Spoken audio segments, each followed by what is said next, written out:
Bonjour. Je vais vous présenter deux titres qui viennent de paraître. C'est deux livres pour les vacances et ça tombe bien parce qu'on y est. Donc c'est pour ça que je vous les présente. Je commence par Des jours immobiles de Laurent Delmont avec une préface d'Enid Tillinac avant qu'il ne meure. On est avec quatre copains d'enfance qui ont maintenant 40-50 ans. Ce sont des personnalités différentes. Et on a surtout Armand, qui est le père bien rangé et qui, un jour, il prend conscience de l'urgence de profiter de la vie. Alors, il va se lancer dans une escapade un peu folle.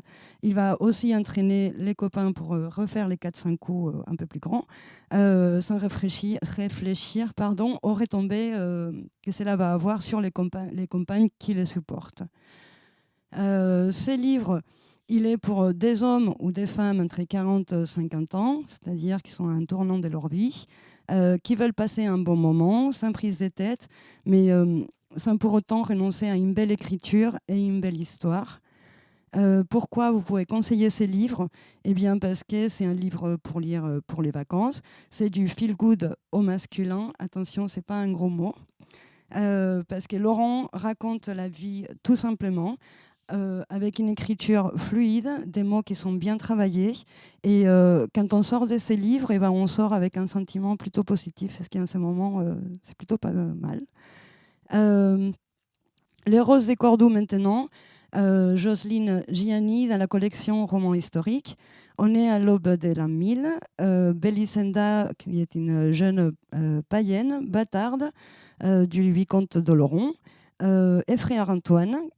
Ils doivent se rendre dans l'Espagne d'Al-Mansour à la recherche d'un manuscrit qui risque de compromettre la nomination du nouveau pape.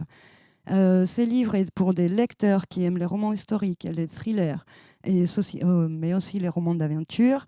Pourquoi recommander ces livres? Parce que l'écriture de Jocelyne elle a vraiment le sens du spectacle. Il y a les belles descriptions, c'est extrêmement bien documenté. On se laisse immerger dans les livres. On est complètement happé, on est vraiment dans l'Espagne de cette époque-là. Il nous dépayse et je l'ai déjà dit, on est immergé dans l'histoire. Ces livres-là font quelque part suite. Alors, Des jours immobiles, il y avait Les eaux vives que je vous avais présenté la dernière fois. Donc, on était plutôt dans l'adolescence, enfance, adolescence. Maintenant, on est adulte. Et La païenne, qui faisait les tomes 1 précédents à celui-ci. Voilà, on est dans, résumé, amour, gloire et beauté dans la mille. Pourquoi je vous ai parlé de ces deux livres-là? C'est parce que surtout j'ai pris beaucoup de plaisir à les travailler.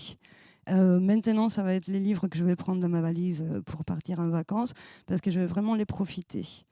Ce sont mes deux coups de cœur des livres que je vais publier cette année.